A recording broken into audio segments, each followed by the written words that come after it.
पीछे एक्स का साइन क्यों होता है और उसकी चेन खींचने के बाद तुरंत पुलिस कैसे आ जाती है, छत पर इन होल्स का क्या काम है, वहीं इन दो साइड बफर्स का क्या रोल है, चलिए जानते हैं इन छोटी बड़ी टेक्नोलॉजी के बारे में।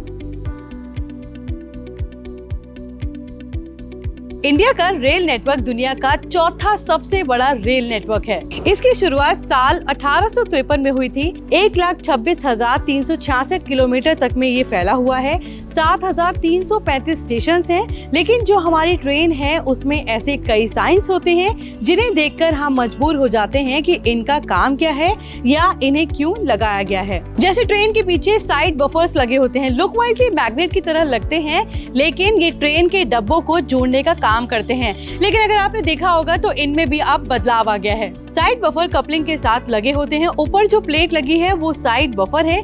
ये स्टेनलेस स्टील से बने होते हैं और इनके बीच काफी लुब्रिकेशन होता है। साइड बफर डब्बों को आपस में टकराने से भी रोकता है, लेकिन धीरे धीरे ये सिस्टम आपने देखा होगा इन्हें हटा दिया गया है। अब सिर्फ एक सिंगल बफर लगा होता है क्योंकि इससे एक्सीडेंट के चांस कम रहते हैं। ऐसी कई रिपोर्ट्स आपने देखी होंगी, लोग ट्रेन की लाइट्स, फैन और मग्गे तक को चुरा के ले जाते हैं। लेकिन क्या आपको पता है इन लाइट्स और फैंस को निकालने के पीछे का रिस्क क्या है? इन लाइट्स को अगर आपने निकालने की कोशिश की तो आप डीसी करंट की चपेट में आ सकते हैं। वहीं अगर इन लाइट्स और पंखों को आप घर ले जाते हैं तो वो वहाँ पे काम नहीं करेंगे क्योंकि ये डीसी पावर पर चलते हैं। डीसी पावर को कार की बैटरीज में यूज किया जाता है, तो ये आपके लिए वेस्ट है। ट्रेन में आपने देखा होगा कि रात में फोन चार्ज करने से भी मना किया जाता है। इसके पीछे की क्या वजह है जानते हैं। आप ट्रेन में चाहे स्मार्टफोन चार्जिंग पर लगाएं या फिर लैपटॉप, ये सभी अप्लायंसेस रात में चार्ज करने से मना की जाती हैं। एक्चुअली ये सभी एसी करंट से चार्ज होती हैं। जब इन्हें डीसी में लगाया जाता है तो डर रहता है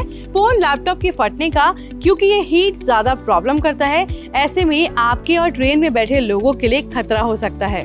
ट्रेन के लाल और नीले कोच पर आपने देखा होगा कि पीली पट्टी खिंची होती है। इसका मतलब ये होता है कि इस कोच में बीमार और दिव्यांगजन ट्रैवल कर रहे हैं। इसके जरिए डॉक्टर को पता चल जाता है कि बीमार व्यक्ति किस कोच में सफर कर रहा है। ट्रेन में कई बार लोग ट्रेन की चेन खींच देते हैं, लेकिन क्या आपको पता है इस चेन को खींचते ही पुलिस को जानकारी कैसे मिलती है? मान लीजिए आपकी तबीयत बहुत ज्यादा खराब हो गई है या करंट लग गया है या फिर कोई भी मिसहैपनिंग अगर हो जाती है, उस केस में आप चेन खींच सकते हैं। इसे खींचने के बाद डब्बे के बाहर जो वेल्व लगा होता है वो नीचे हो जाता है और तेज प्रेशर में गैस निकलती है। चेन खींचने का अलर्ट जाता है लोको पायलट के पास, जो बहुत तेज हॉर्न बजाना शुरू कर देता है ताकि पुलिस, आसपास के रेलवे कर्मचारियों और बाकी लोगों को पता लग जाए कि ट्रेन की चेन खींची गई है। बट इसका मिसयूज ना करे और ना ही इसे मजाक में ले, वरना आपको भारी जुर्माना देना पड़ सकता है।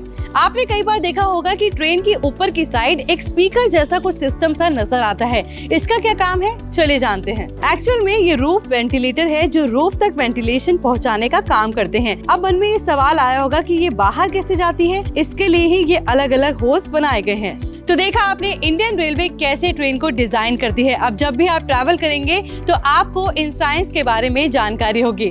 वीडियो कैसा लगा हमें कमेंट सेक्शन में बताएं। बाकी की तमाम वीडियोस के लिए देखते रहिए जी बिजनेस।